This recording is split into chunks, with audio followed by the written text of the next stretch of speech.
నమస్కారం ఘంటారావానికి స్వాగతం. ముందుగా ప్రధాన అంశాలు. సదరం సర్టిఫికెట్ల పునః పరిశీలనలో నకిలీ పింఛన్లే తొలగించాలి. నిజమైన లబ్ధిదారులకు అన్యాయం జరగకూడదని సీఎం ఆదేశం. మధ్యాహ్నం నిర్మలా సీతారామన్తో భేటీ కానున్న సీఎం. ఎకనామిక్ టైమ్స్ నిర్వహించే సదస్సుకు హాజరు.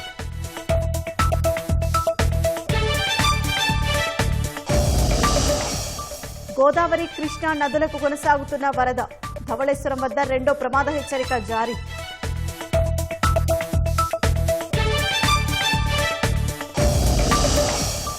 అనంత జిల్లా రైతులను వేధిస్తున్న యూరియా కష్టాలు.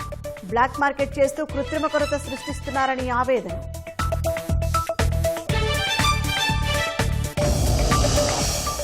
రష్యా నుంచి అత్యధిక చమురు కొంటున్నది చైనానే అన్న జైశంకర్. భారత్పైనే అమెరికా సుంకాల బాధుడెందుకో తెలియట్లేదని వ్యాఖ్య.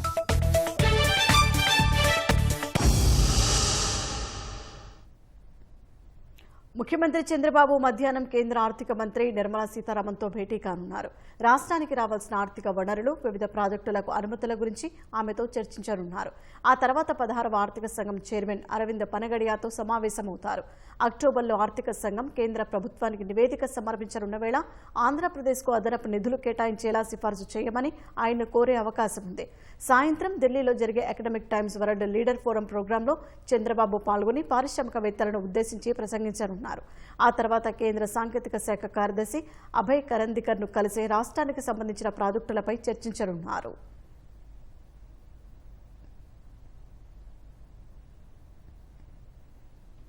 ముఖ్యమంత్రి చంద్రబాబు ఎన్టీఆర్ భరోసా పింఛన్ల పథకంపై సమీక్ష నిర్వహించారు. పెద్ద ఎత్తున దివ్యాంగుల పింఛన్లు తొలగిస్తున్నారంటూ ప్రచారం జరుగుతున్న నేపథ్యంలో ఆయన అధికారులతో సమావేశమయ్యారు.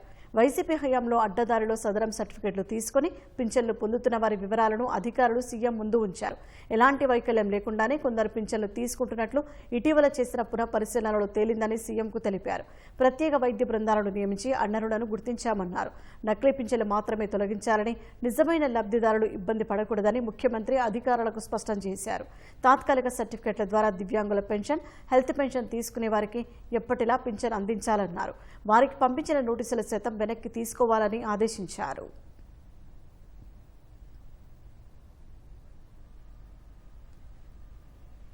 ధవళేశ్వరం బ్యారేజ్ వద్ద గోదావరి వరద ఉధృతితో రెండో ప్రమాద హెచ్చరిక కొనసాగుతోంది. ఆనకట్ట వద్ద నీటి మట్టం 14.10 అడుగులకు చేరింది. ఇక మరింత సమాచారం మా ప్రతినిధి సాయి కృష్ణ ప్రత్యక్ష ప్రసారం ద్వారా అందిస్తారు. షాహీన్, గోదావరి ఉగ్రరూపం కొనసాగుతోంది. ప్రమాదకరంగా తీరమంతా మారిపోయింది. గత 2 రోజులుగా ఈ గోదావరి తీరం భద్రాచలం నుంచి రాజమహేంద్రవరం, ధవళేశ్వరం ఆనకట్ట వరకు కూడా చాలా ప్రమాదకరంగా మారింది. దిగువన కోనసీమ వైపు కూడా నది ఉధృతిగా ప్రవహిస్తోంది. తెల్లవారుజామున ధవళేశ్వరం ఆనకట్టకు రెండో ప్రమాద హెచ్చరిక జారీ చేశారు. ప్రస్తుతం 13 లక్షలుగా ప్రవాహం అయితే దాటింది. ఈ వరద ఇలాగే కొనసాగుతుందని అధికారులు అంచనా వేస్తున్నారు. అయితే భద్రాచలం వద్ద నెమ్మదిగా గోదావరి ప్రవాహం తగ్గుతోంది. ఇప్పటి వరకు భద్రాచలం నుంచి పెరిగిన వరదంతా కూడా రాజమహేంద్రవరం పరవళ్లు దొక్కుతూ నది ప్రవహిస్తుంది. పోలవరం డ్యామ్ వద్ద కూడా చాలా ఉధృతిగా ప్రవాహం అయితే కొనసాగుతుంది. ప్రాజెక్టు మొత్తం కూడా వరద గుప్పిట్లో ఉంది. అక్కడి నుంచి కూడా వడివడిగా గోదావరి, అఖండ గోదావరి తీరం రాజమహేంద్రవరం వద్దకు చాలా పరవళ్లు దొక్కుతూ ప్రవహిస్తుంది. మనం చూడవచ్చు. రాజమహేంద్రవరం పుష్కర్ ఘాట్ వద్ద ఉన్నాం. రైలు వంతెనల మధ్య గోదావరి హోరుగా ప్రవహిస్తూ దిగువ సాగుతోంది. ప్రస్తుతం అయితే ధవళేశ్వరం ఆనకట్ట వద్ద 14 అడుగుల నీటి మట్టం దాటేసింది. కోనసీమలోని గౌతమి, వైనతేయ, వశిష్ఠ నదీపాయలన్నీ కూడా చాలా ఉధృతిగా ప్రవహిస్తున్నాయి. పి గన్నవరం మండలంలోని జీ పెదపూడి గంటల లంక వద్ద 4 లంక గ్రామాలు మరపడవలోనే రాకపోకలు సాగిస్తున్నారు. అక్కడ వరద ఉధృతి దృష్ట్యా ప్రస్తుతం అయితే విద్యార్థులకు లంక నుంచి ఒడ్డుకు వచ్చి పాఠశాలకు వెళ్లే విద్యార్థులకు సెలవులు ప్రకటించారు తహసీల్దార్. అట్లాగే పశ్చిమ గోదావరి జిల్లా పరిధిలో ఉన్న లంక గ్రామాలందరూ కూడా రాజోలు, గన్నవరం వైపు వస్తారు. ఆ పిల్లలకు కూడా ప్రస్తుతం పాఠశాల విద్యార్థులకు సెలవులు ప్రకటించారు. దిగువన రాజోలు నియోజకవర్గం వైపు కూడా వశిష్ఠ గోదావరి చాలా ఉధృతంగా ప్రవహిస్తోంది. సకినేటిపల్లి మండలంలోని లోతట్టు లంక గ్రామాలు అప్పనరాముల లంక పరిధిలో టేకుశెట్టిపాలెం నుంచి వాళ్ళంతా కూడా రాకపోకలు లంకల్లోకి వెళ్తారు. అక్కడ లోతట్టు ప్రాంతాలను వరద నీరు చుట్టుముట్టేస్తోంది. వైనతేయ నదీ తీరంలోని గన్నవరం మండలంలో శివాయి లంకకు కూడా నీరు అయితే వస్తోంది. అలాగే మామిడికుదురు మండలంలోని పాసర్లపూడి క్లాజ్వేపై కూడా నీరు చేరటంతో ప్రధాన రహదారికి 3 లంక గ్రామాలు బి దొడ్డవరం వైపు వెళ్ళే వారంతా కూడా మరో దారి నుంచి బయటికి వెళ్తున్నారు. ఐనివిల్లి మండలంలోనూ గౌతమి గోదావరి తీరం అంతా తీవ్ర కోతకు గురి చేస్తూ ఉధృతిగా ప్రవహిస్తోంది. ఐనివిల్లి మండలం ఎదురుబీడెం వద్ద 3 లంక గ్రామాల వాసులు మరపడవల్లో అయితే రాకపోకలు సాగిస్తున్నారు. పొట్టిలంక ఐనివిల్లి మండలంలో చాలా ఉధృతిగా గోదావరి నది ప్రవాహం ఉంటుంది. అక్కడ ఇళ్లను తాకుతూ మొత్తం తీరాన్ని కోసేస్తూ నదీ ప్రవాహం అయితే దిగువకు వెళ్తోంది. ముమ్మిడివరం నియోజకవర్గంలో కూడా ఇదే పరిస్థితి అయితే ఉంది. లంకాఫ్ ఠానే లంక, గురిజాప్ లంక మొత్తం తీరాన్ని ఇళ్లను ఆనుకుంటూ కూడా వరద నీరు చేరుతోంది. పంట పొలాలని ముంచేసింది. తీరంలో చాలా విలువైన ఉద్యాన పంటలు ఉంటాయి. లంకల్లో 365 రోజులు కూడా ఉద్యాన పంటలు అరటితో పాటు వివిధ రకాల కూరగాయలు, పూలు అలా పండిస్తూ ఉంటారు. అవన్నీ కూడా ప్రస్తుతం అయితే క్రమక్రమంగా వరద నీరు చేరటంతో రైతులైతే కొంత ఆందోళన చెందుతున్నారు. కేంద్రపాలిత ప్రాంతం యానంలోనూ ఇదే పరిస్థితి ఉంది. లోతట్టు ప్రాంతాలను వరద నీరు చుట్టుముట్టేసింది. యానం బీచ్ అంతా కూడా వరద నీటిలోనే ఉంది. ఈ ప్రవాహం ఇంకా ఇలాగే ఉంటుంది కాబట్టి ప్రజలు మాత్రం అప్రమత్తంగా ఉండాలని కూడా విపత్తుల నిర్వహణ శాఖ హెచ్చరిస్తోంది. అయితే భద్రాచలం నుంచి క్రమంగా తగ్గుతున్న వరద ఈ సాయంత్రానికి ధవళేశ్వర ఆనకట్టకు 14 లక్షల వరకు కూడా చేరుకోవచ్చు అనేది అంచనా వేస్తున్నారు. ఆ తర్వాత ఆ వరద ఇక్కడ కూడా తగ్గుతుంది. రేపు మాత్రం కోనసీమలో రేపు సాయంత్రం వరకు కూడా ఈ వరద ఉధృతి అయితే ఇలాగే ఉండవచ్చు. ప్రస్తుతం అయితే ధవళేశ్వరం ఆనకట్ట వద్ద 2వ ప్రమాద హెచ్చరిక కొనసాగిస్తున్నారు. ఈ సాయంత్రం వరకు అత్యధిక వరద ఈ సీజన్లో గరిష్టంగా 14 లక్షలు కూడా తాకే అవకాశం ధవళేశ్వరం సరార్థన్ కాటన్ బ్యారేజ్కి ఉందని జలవనరుల శాఖ అధికారులు అంచనా వేస్తున్నారు. డాక్టర్ బిఆర్ అంబేద్కర్ కోనసీమ జిల్లాతో పాటు విలీన మండలాల ప్రజలు కూడా తీవ్రమైన ఇబ్బందులు అయితే ఎదుర్కొంటున్నారు. ఎవరు కూడా అప్రమత్తంగా ఉండాలి. నదిలో చాలా అవసరమైతేనే మరపడవల్లోనూ నాటుపడవల్లోనూ రాకపోకలు సాగించాలని అధికార యంత్రాంగం విజ్ఞప్తి చేస్తోంది. కెమెరామెన్ రమేష్తో సాయికృష్ణ, ఈటీవీ న్యూస్. ధన్యవాదాలు సాయికృష్ణ. ఇక శ్రీశైలం ప్రాజెక్టుకు భారీ వరద కొనసాగుతోంది. జూరాల సుంకేసుల నుంచి వరద ప్రవాహం పెరుగుతూనే ఉంది. జలాశయం ఇన్ఫ్లో 5,40,756 క్యూసెక్కులు కాగా అవుట్ఫ్లో 5,16,493 క్యూసెక్కులు. పోతిరెడ్డిపడి హెడ్ రెగ్యులేటర్ నుంచి 30,000 క్యూసెక్కులు, ఎడమగట్టు విద్యుత్ కేంద్రం నుంచి 35,315 క్యూసెక్కులు, కుడిగట్టు విద్యుత్ కేంద్రం నుంచి 29,648 క్యూసెక్కులు విడుదల చేస్తున్నారు. 10 స్పిల్వే గేట్ల ద్వారా 4,21,530 క్యూసెక్కులు నాగార్జున సాగర్ కు విడుదల చేస్తున్నారు. ప్రస్తుతం శ్రీశైలం నీటి మట్టం 882.10 అడుగులకు చేరింది. ప్రస్తుతం ప్రాజెక్టు నీటి నిల్వ 199.73 టీఎంసీలుగా కొనసాగుతోంది.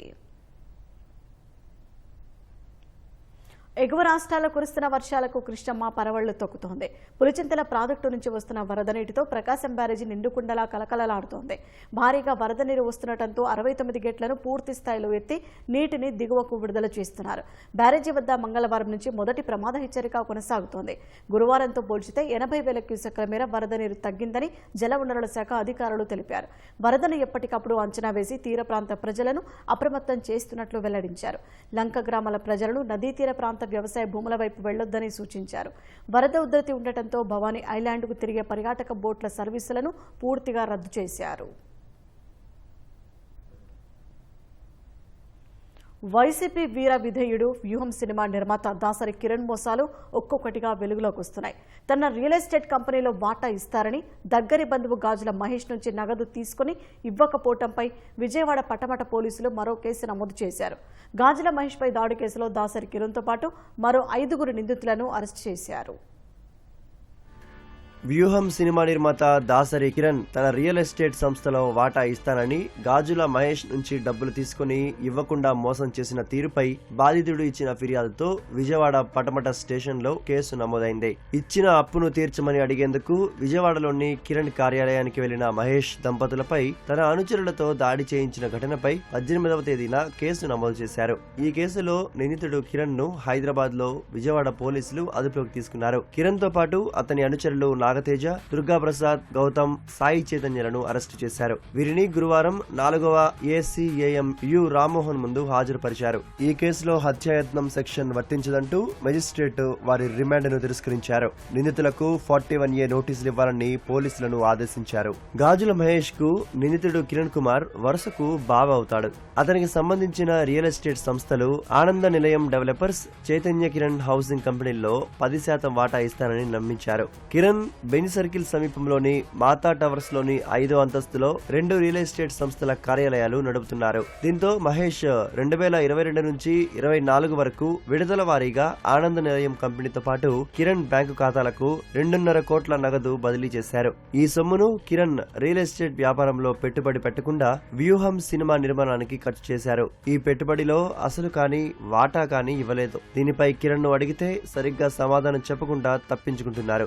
దీంతో పటమట పోలీస్ స్టేషన్ లో మహేష్ ఫిర్యాదు చేయడంతో కేసు నమోదు చేశారు. మహేష్ పెట్టుబడి సొమ్మును కిరణ్ రామ్ గోపాల్ వర్మ దర్శకత్వంలో తీసిన వ్యూహం సినిమా కోసం వెచ్చించినందున ఆర్థిక లావాదేవీలను పరిశీలిస్తున్నారు. మహేష్ తన స్నేహితుల ఖాతాల నుంచి డబ్బును బదిలీ చేశారు.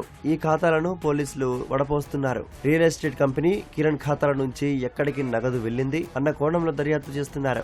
వ్యూహం సినిమా పెట్టుబడిలో కిరణ్ సొంత నగదు పెద్దగా లేదని భావిస్తున్నారు. ఇలా పలువురి వద్ద నగదు తీసుకుని ఆ సొమ్మును సినిమా నిర్మాణానికి మళ్లించినట్లు తేలిందే. వైసీపీ హయాంలో చక్రం తిప్పిన కీలక నేత కుమారుడి సినిమా నిర్మాణానికి నిధులు సమకూర్చినట్లుగా భావిస్తున్నారు. ఈ లావాదేవీల చిక్కుముళ్లు వీడితే వైసీపీ నేతల పాత్ర గురించి వెలుగులోకి వచ్చే అవకాశం ఉంది. రష్యా నుంచి అత్యధిక చమురు కొనుగోలు చేస్తున్న దేశం భారత్ కాదని చైనా అని విదేశాంగ శాఖ మంత్రి జయశంకర్ పేర్కొన్నారు. అంతేకాదు రష్యా నుంచి భారీ స్థాయిలో ఎల్పీజీ దిగుమతి చేసుకుంటున్న దేశం కూడా భారత్ కాదని ఐరోపా యూనియన్ అని వెల్లడించారు.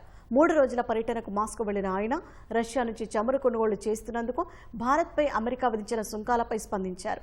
నిన్న రష్యా అధ్యక్షుడు పుతిన్ను కలిసిన జయశంకర్ ఆ దేశ విదేశాంగ మంత్రి సెర్గీ లావ్రోవ్తో సమావేశమయ్యారు.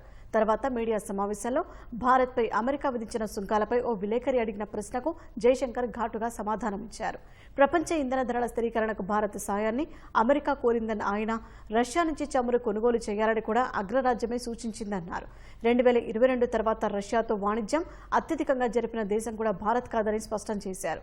అయినా భారత్పైనే అధిక సుంకాలు విధించడంలోని తర్కమేంటో అర్థం కావడం లేదని జయశంకర్ పేర్కొన్నారు. గుంటూరు జిల్లా కాకుమాన మండలం రేటూరు సొసైటీ సెక్రటరీ రాజేష్పై రైతులు ఆగ్రహం వ్యక్తం చేశారు. చైర్మన్ గా చుండూరు శ్రీనివాసరావు ప్రమాణ స్వీకార కార్యక్రమాన్ని నిర్వహించాల్సిన సొసైటీ సెక్రటరీ కనీసం హాజరు కాలేదు. అంతా అయిపోయాక మద్యం సేవించి వచ్చారని రైతులు ఆరోపించారు. రుణాలు చెల్లించిన తర్వాత కనీసం రసీదులు ఇవ్వడం లేదని సెక్రటరీ తీరుతో తీవ్ర ఇబ్బందులు పడుతున్నామన్నారు. సెక్రటరీ రాజేష్ ను వెంటనే తొలగించాలని డిమాండ్ చేశారు.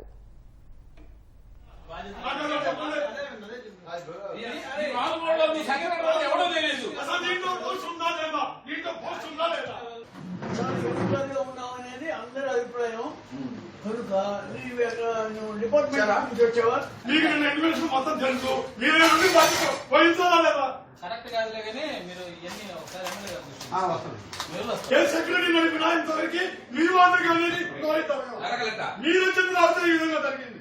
ఈ విధంగా మొదటి కారణం మీ రకంలోనే పడింది. సరిగా పనిచేయకపోవటం వల్ల రైతులు చాలా ఇబ్బంది పడుతున్నారండి. డ్యూటీకి సక్రమంగా రావట్లేదు. మందు తాగి డ్యూటీలకు అటెండ్ అవుతున్నారండి. ఈయన మాకు దీనివల్ల ఏంటంటే లోన్లు శాంక్షన్ అవ్వాల్సింది ఈ రికవరీ చేసే ప్లేస్ లో అతను లేకపోవటం వల్ల ఇది వచ్చిన రైతులు రిటర్న్ తిరిగి వెళ్ళిపోతున్నారు. కాకపోతే ఇతను సీట్లో ఉన్నట్టయితే మాకు ఇవాళ మన సొసైటీ తరఫున కొత్తగా లోన్లు ఇవ్వడానికి ఆస్కారం ఉండేది. ఇప్పుడు మేము బ్యాంక్ అని అడుగుతుంటే మీ లోన్ లేక రికవరీ పర్సెంటేజ్ సరిగా లేదని అంటున్నారు. ప్రమాణ స్వీకారానికి మా సెక్రటరీ గారు వస్తానని చెప్పి అసలు రాలేదు. అంత అయిపోయిన తర్వాత ముందు దాగి వచ్చి రెగ్యులర్ గా అసలు సమాధానం సరిగా చెప్పట్లేదు.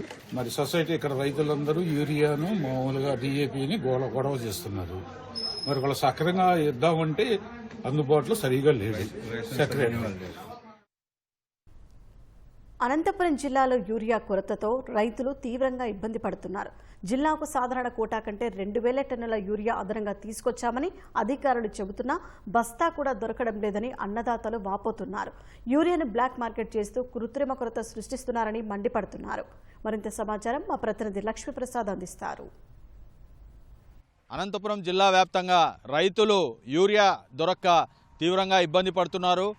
చాలామంది రైతులు సహకార సంఘాల దగ్గర రాత్రిళ్ళు జాగారం చేస్తున్నారు. లారీ లోడ్ వస్తే తీసుకెళ్దామనే పరిస్థితితో డీలర్ల చుట్టూ సహకార సంఘాల చుట్టూ తిరుగుతున్నారే తప్ప యూరియా దొరకడం లేదు. ఇప్పుడు మనతో కొంతమంది రైతులు ఉన్నారు. ఈ రైతులంతా యూరియా దొరక్క ఇబ్బంది పడుతున్న రైతులే. వీళ్ళని అడిగి తెలుసుకుందాం అసలు యూరియా కోసం ఎంత ఇబ్బంది పడుతున్నారని. చెప్పండి, యూరియా దొరకడం లేదు అని చెప్తున్నారు మీరేమో, అసలు ఏం జరుగుతోంది? సార్ మాదైతే 20 ఎకరాల్లో వరి నాటు వేసుకున్నాం సార్. ఇంకా ఒక్కసారి కూడా ఫర్టిలైజర్ వేసుకునేకి లేదు. ఇప్పుడు ఫర్టిలైజర్ వేయాల్సి వచ్చి 10 రోజుల ముందే వేయాల్సినవన్నీ యూరియా లేక ఎరువు వేయడం లేదు. ఎరువు వేయకుండా ఆగిపెట్టిన. మొక్కజొన్న కూడా అంతే. ఫర్టిలైజర్ అంటే ప్రాబ్లం ఉంది, యూరియాది అంటే భయంకరంగా ప్రాబ్లం ఉంది. ఫర్టిలైజర్ కూడా యావి దొరకట్లేదు. 50 రూపాయలు బ్లాక్ అమ్ముతున్నారు ఫర్టిలైజర్ కూడా. యూరియా అయితే 400, 450 అమ్ముతున్నారు. దొరకడం లేదు. వరిమాడికి వేయలేదు, చిల్లి కూడా పక్కనే ఉంది, చిల్లికి వేయలేదు, ఫర్టిలైజర్ వేయలేదు ఇంకా ఇప్పుడు వరకు. దెండుకు దొరుకుతుంది అనేది వాస్తవం అయితే కాదు సార్. ఎక్కడే దొరకట్లేదు. ఈ జై కిసాన్ కానీ మన గ్రోమర్లో కానీ డీలర్ షాపుల్లోనే ఎక్కడ దొరకదు. డీలర్ షాప్లో ఒకవేళ దొరికినా 450, 500, లేదంటే వేరే ఏమన్నా ఆర్గానిక్ అనేసి బయో ఏమన్నా వాళ్ళతో ఉండేవి సమృద్ధి DAP ఇట్లా కంబైన్ చేసి అవి 4 మూట్లు కొంటే 2 మూట్లు యూరియా ఇస్తున్నారు. అంతే సార్. ప్రాబ్లం అయితే భయంకరంగా ఉంది. చెప్పండి, ఎట్లా ఇబ్బంది పడుతున్నావు? యూరియా భారీ ఇబ్బంది ఉంది సార్. యూరియా భారీ ఇబ్బంది. యూరియా దొరకడం లేదు అసలు. ఇక్కడ 50 మూట్లు గట్టెర తీసుకుంటే 50 మూట్లు గట్టెర తీసుకుంటే 10 మూట్లు యూరియా ఇస్తాడు, లేకపోతే అది కూడా లేదు. ఎక్కడ భారీ ఇబ్బంది ఉంది సార్. ఇది చెప్పండి, నువ్వేం పంట వేసావు, ఎట్లా ఇబ్బంది పడుతున్నావు చెప్పండి. మెర్రిపుకి ఇబ్బంది సార్. కనీసం అంటే 1.5 అయింది ఇప్పటికి. మనం డబ్బు ఇస్తే 1 మూట యూరియా దొరుకుతుంది. అప్పుడు మీకు తేమ ఎక్కువ అయింది, ఫుల్ తేమ అయింది. యూరియా ఇస్తే బాగుంటుంది అంటారు పైరు అని యూరియా దొరకలేదు సార్. మాకు 10 మూట్లకి 1 మూట ఇస్తామంటారు. ఆ 10 మూట్లు 1 మూట ఇచ్చినా 450, 500 చెప్తున్నారు సార్. ఫస్ట్ వీరి వేస్తేనే మాగానికి పండేది మెయిన్. ఇప్పుడు కాంప్లెక్స్ 1500 పెట్టి కొనేది అవుదు మా చేత.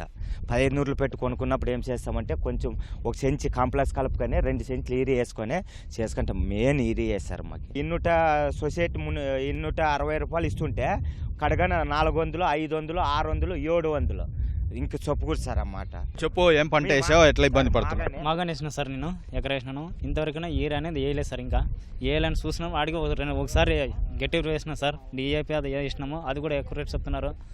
ఇది మామూలు వచ్చి 14,500, అది కూడా 1800 అట్లా భారీ రేట్ పెట్టినారు. ఫర్టిలైజర్ భారీ రేట్లు ఉంటాయి వేయడం. మాకు ఎక్కడ తిరిగి ఏరియా ఇవ్వాలని కావాలని మేము కోరుకుంటాం సార్. ముందు మాగానే 5 ఎకరాలు వేసినాం సార్. యూరియా సిక్కడం లేదు. యాటికి పోయినా కానీ మొన్న 40 మూట్లు ఎత్తిందంటే బరా 5 మూట్లు వేసినారు యూరియా. అట్లా ఇద్దరు మనుషుల పైన 5 మూట్లు ఎత్తిస్తున్నారు యూరియా. యూరియా భారీ ఇది ఉంది సార్. యాటికి పోయినా కానీ యూరియా సిక్కడం లేదు అసలు. వీరిది ప్రాబ్లం ఉంది. రైతులు చాలా నష్టపోతున్నారు వీరి లేకుందానికే. ఆ వీరి ఉంటే మాకు కథ జరుగుతుంది ముందరికే. దాని నుంచి ప్రాబ్లం చాలా అయింది సార్. మనకి వీరి ఉండే తిరాలి, కంపల్సరీగా వీరి ఉండే తిరాలి. మనకి ఇట్లా మరి జంప్ అవుతుండే సార్. ఎవరైనా లోకల్ తీసుకు వాళ్ళ అమ్ములన్నా కూడా 600, 500 వరకే అమ్ముతుంటారు. మరి అది పెడేది 280, 260 సొసైటీలను ఇచ్చేదే. మరి అంతవరకు జరుగుతుంది సార్. మీరు ఏం మాకు ఇరంత సాయం చేస్తే మాకు బాగా ఉపయోగం ఉంటుంది రైతులకి. అగమేట్లకు కూడా వీరి వేసేయలేదు సార్. మాకు అగమేట్లకు కూడా DAP సెల్ కనాలంటే మా శాతం అవుతుందా? అగమేట్ పెరగాలన్నా కూడా వీరియతానే పెరగాలి సార్. మనకి వీరియతానే పెరగాలి. అగమేట్ పెరగాలన్నా కూడా. క్షేత్రస్థాయిలో మాత్రం రైతులు యూరియా దొరకడం లేదు. మిగిలిన DAP అలాంటి ఎరువులు సైతం నల్లబజారు చేస్తూ దాన్ని పూర్తిగా ధరలు పెంచి అమ్ముతున్న పరిస్థితి కనిపిస్తూ ఉంది. కెమెరా పర్సన్ నారాయణతో లక్ష్మీప్రసాద్, అనంతపురం జిల్లా నుంచి. తిరుపతి వైసీపీ ఎంపీ గురుమూర్తి ప్రోత్సాహంతో కొందరు వైసీపీ నాయకులు తనపై హత్యాయత్నం కేసు, చెక్ బౌన్స్ కేసు పెట్టి వేధిస్తున్నారని తిరుపతి జిల్లా నాగలాపురం మండలం చిన్నపట్టుకు చెందిన సుధాకర్ ఎన్టీఆర్ భవన్లో నిర్వహించిన ప్రజావేదికలో ఫిర్యాదు చేశారు. గ్రామంలో వేసిన సీసీ రోడ్ల స్థలం తనదేనంటూ వైసీపీకి చెందిన జెడ్పీటీసీ రమణ ప్రసాద్ రెడ్డి ఎన్నికలు వచ్చినప్పుడు తాను చెప్పినట్లు ఓటు వేయాలని, లేదంటే రోడ్డును మూసివేస్తారని ప్రజలను బెదిరిస్తున్నాడని చిత్తూరు జిల్లా ఎస్ఆర్పురం మండలానికి చెందిన చంద్రబాబు రెడ్డి, టి రమేష్ రెడ్డి వాపోయారు. వివిధ ప్రాంతాల నుంచి తరలివచ్చిన ప్రజల నుంచి గిడ్డంగుల కార్పొరేషన్ చైర్మన్ రావి వెంకటేశ్వర్లు, యాదవ కార్పొరేషన్ చైర్మన్ నరసింహ యాదవ్ విజ్ఞప్తులు స్వీకరించి సమస్య పరిష్కారానికి కృషి చేస్తామని హామీ ఇచ్చారు. కారంపొడి మా చోటు కబ్జా చేశారు. మమ్మల్ని రానియకుండా చేస్తున్నారు. అవసరం పోతే కొడుతున్నారు. నైట్ మట్టి తోలాడు. మాకు తెలియకుండా అర్ధరాత్రి 1 గంటప్పుడు మట్టి తోలాడు. అదేమని పోతే మమ్మల్ని కొట్టారండి. సీను మట్ల కొట్టి సీను వైసీపీ పార్టీ వాళ్ళు. వైసీపీ పార్టీ గెలిచినప్పుడు చేశారు. 20 సెంట్లు మెల్ల తాడు వాళ్ళ ఆవిడ తెంపేసింది. నా మెల్లది కొట్టుకాడ చికెన్ కొట్టుకాడ పడేసి నన్ను కొట్టింది. మా అత్తయ్యని, నన్ను, మా పిల్లల్ని, వాళ్ళు అందరూ మగ పిల్లలు కూడా ఎగబడ్డారు. మా ఎంఆర్ఆ కాడికి పోయాము, జిల్లా కలెక్టర్ అందరి దగ్గరికి వెళ్ళాం. మాకు ఎక్కడా న్యాయం జరగల. మా స్థలం మాకు ఇప్పిండి, మీరే లోకేష్కి దండం పెడతాం. నా పేరు రమేష్ రెడ్డి, చిత్తూరు జిల్లా ఎస్ఆర్పురం మండలం మంగుంట గ్రామం. మా గ్రామం నందు వైఎస్ఆర్సీపీ జడ్పీటీసీ అయిన రమణప్రసాద్ రెడ్డి గారు 116 సర్వే నంబర్లో గుడి భూమిని ఆక్రమించుకొని అమ్ముటకు ప్రయత్నిస్తున్నారు. అదేవిధంగా మా మంగుంట గ్రామం దిగువ మంగుంటకు రోడ్డును కూడా ఆక్రమించుకొని రోడ్డుతో కలిపి గుడి భూమిని వనబి మార్చుకుని అతని అన్నకుమారుడైన నాదమన్ రెడ్డి పేరుతో మార్చుకొని అమ్మకాలు చేయని ప్రయత్నిస్తున్నారు. ఆ విషయమై ఈరోజు మేము వచ్చి అర్జీ ఇచ్చినాము. గుడి స్థలాన్ని ఎంక్వైరీ చేసి గుడి పేరుతో వనబి చేసి రోడ్డు సౌకర్యం కల్పించాలని కోరుతున్నాం. అది శ్రీను అనే అతను వైసీపీ నాయకుడు ఆపిండు. వైసీపీ నాయకుడు ఆపిండండి. తాళంలో పోతే కొడతండ్రు వేసుకొని, ఇట్లా నాకు ఇల్లు కూడా లేదు, అక్కడ వేసుకోవాలా నేను, నాకు న్యాయం చేయండి టీడీపీ నాయకులు లోకేష్ గారు, బాబు గారు. పుట్టపర్తిలో కృష్ణా జలాలు పారిస్తున్న సీఎం చంద్రబాబు ప్రజల గుండెల్లో చిరస్థాయిగా నిలిచిపోతారని ఎమ్మెల్యే పల్లె సింధూరారెడ్డి అన్నారు. జీడిపల్లి నుంచి హంద్రీనివా కాలువకు విడుదల చేసిన కృష్ణా జలాలు పుట్టపర్తికి చేరుకున్నాయి. పుట్టపర్తి రైల్వే స్టేషన్ సమీపంలో హంద్రీనివా కాలువలో పారుతున్న కృష్ణా జలాలకు ఎమ్మెల్యే పల్లె సింధూరారెడ్డి, మాజీ మంత్రి పల్లె రఘునాథ్ రెడ్డి గంగపూజ చేశారు. ఆలయాల నుంచి వాటర్ రావడం జరిగింది, కులహారతి ఇవ్వడం జరిగింది. ప్రజలందరూ చాలా ఆనందంగా ఉన్నారు.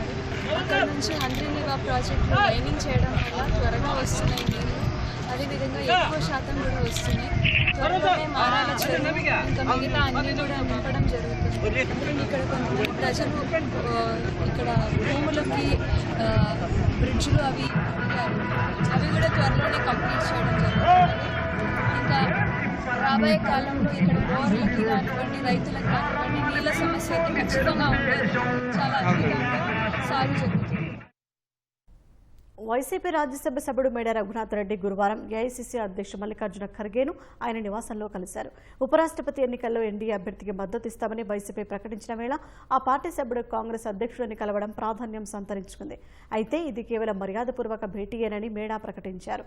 ఖర్గే ఇదివరకు కర్ణాటక హోంమంత్రిగా ఉన్నప్పటి నుంచి తనకు పరిచయం ఉందని, ఆ పరిచయం మేరకే ఇప్పుడు కలిసినట్లు స్పష్టం చేశారు. ఒక స్నేహితుడిగా మాత్రమే కలిశారని, దీనిపై అత్యుత్సాహం చూపాల్సిన అవసరం లేదన్నారు. దీనికి రాజకీయాలు ఆపాదిస్తూ వక్రీకరణ చేయడాన్ని తీవ్రంగా ఖండిస్తున్నట్లు పేర్కొన్నారు.